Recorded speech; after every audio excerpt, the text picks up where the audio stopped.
ಅಭಿವೃದ್ಧಿ ಮಾಡಲಿಲ್ಲ. ಯಡಿಯೂರಪ್ಪನವರು ಮಾಡಲಿಲ್ಲ, ಬಸವರಾಜ ಬೊಮ್ಮಾಯಿ ಅವರು ಮಾಡಲಿಲ್ಲ. ಬರೀ ಲೂಟಿ ಹೊಡಿತಕ್ಕಂಥ ಕೆಲಸವನ್ನ ಮಾಡಿದ್ರು. ಬರೀ ಲೂಟಿ ಹೊಡಿತಕ್ಕಂಥದ್ದು. ನಾನು ಎಲ್ಲ ವಿಚಾರಗಳನ್ನು ಕೂಡ ಹೇಳಕ್ ಹೋಗಲ್ಲ. ಇವತ್ತು ನಾನು ಹಣಕಾಸಿನ ಮಂತ್ರಿಯಾಗಿ, ಉಪಮುಖ್ಯಮಂತ್ರಿಯಾಗಿ, ಮುಖ್ಯಮಂತ್ರಿಯಾಗಿ ಹೇಳಿದ್ದೆ. ಎಚ್ ವೈ ಮೇಟಿಯವರು ಯಾವಾಗಲೂ ಕೂಡ ನಾನು ಭೇಟಿಯಾದಾಗ ಬಾಗಲಕೋಟೆಗೆ ಒಂದು ಮೆಡಿಕಲ್ ಕಾಲೇಜ್ ಬೇಕು, ಬಾಗಲಕೋಟೆಗೆ ಒಂದು ಮೆಡಿಕಲ್ ಕಾಲೇಜ್ ಬೇಕು, ಒಂದು ಆಸ್ಪತ್ರೆ ಆಗಬೇಕು ಅಂತಕ್ಕಂಥ ಮಾತುಗಳನ್ನ ಒತ್ತಾಯ ಪೂರ್ವಕವಾಗಿ ಹೇಳ್ತಾ ಇದ್ರು. ನಾನು ಘೋಷಣೆ ಮಾಡಿದ್ದೆ, 16-17ರಲ್ಲಿ ಘೋಷಣೆ ಮಾಡಿದ್ದೆ. ಆದ್ರೆ ಕಾರಣಾಂತರದಿಂದ ಮಾಡ್ಲಿಕ್ಕೆ ಆಗ್ಲಿಲ್ಲ. ಆದ್ರೆ ಈ ಸಾರಿ ಅಂದ್ರೆ ಕಳೆದ ವರ್ಷ ನಾನು ಬಜೆಟ್ ಮಂಡಿಸಕ್ಕಿಂತ ಮುಂಚಿತವಾಗಿ ಮೇಟಿಯವರು ಹೇಳಿದ್ರು, ಮೆಡಿಕಲ್ ಕಾಲೇಜನ್ನು ಮಾಡಲೇಬೇಕು ಈ ಸಾರಿ ಅಂತ ಹೇಳಿದ್ರು. ನಾನು ಆಯ್ತಪ್ಪ ಅಂತ ಹೇಳಿ ಮೇಟಿಯವರಿಗೆ 2025-26ರಲ್ಲಿ ಘೋಷಣೆ ಮಾಡಿದೆ. ಮೆಡಿಕಲ್ ಕಾಲೇಜನ್ನ ಬಾಗಲಕೋಟೆಯಲ್ಲಿ ಕೊಡ್ತೀವಿ ಅಂತಕ್ಕಂಥ ಮಾತುಗಳನ್ನ ಹೇಳಿದೆ. ಆದರೆ ಕಾರಣಾಂತರದಿಂದ ಸ್ವಲ್ಪ ವಿಳಂಬ ಆಯಿತು ಅದನ್ನ ಶಂಕುಸ್ಥಾಪನೆ ಮಾಡೋದು.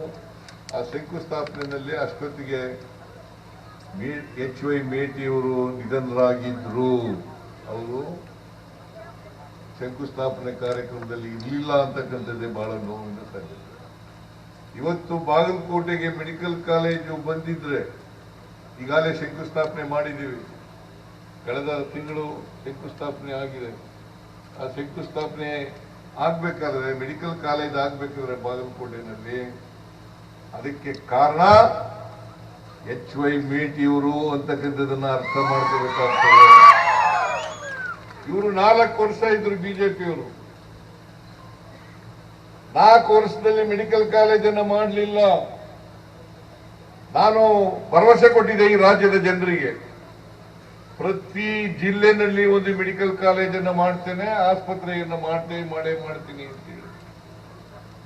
ಈಗಾಗಲೇ ಸುಮಾರು 24 ಜಿಲ್ಲೆಗಳಲ್ಲಿ ಮೆಡಿಕಲ್ ಕಾಲೇಜ್ ಆಗಿದೆ,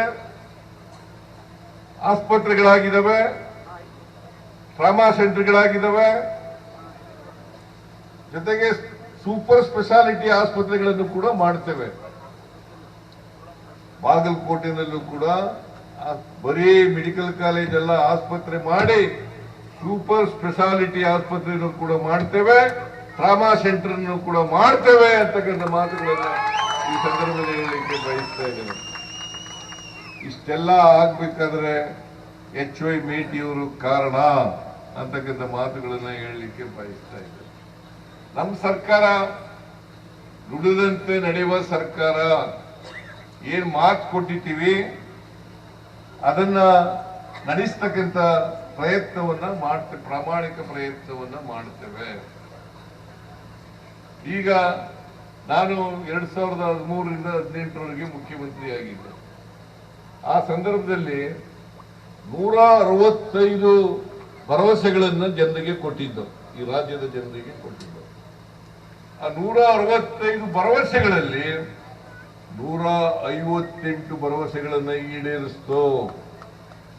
158 ಭರವಸೆಗಳನ್ನು ಈಡೇರಿಸಿದ್ದೀವಿ. ಅನ್ನಭಾಗ್ಯ, ಕ್ಷೀರಭಾಗ್ಯ, ಕ್ಷೀರಧಾರೆ, ಕೃಷಿ ಭಾಗ್ಯ, ಮನಸ್ವಿನಿ,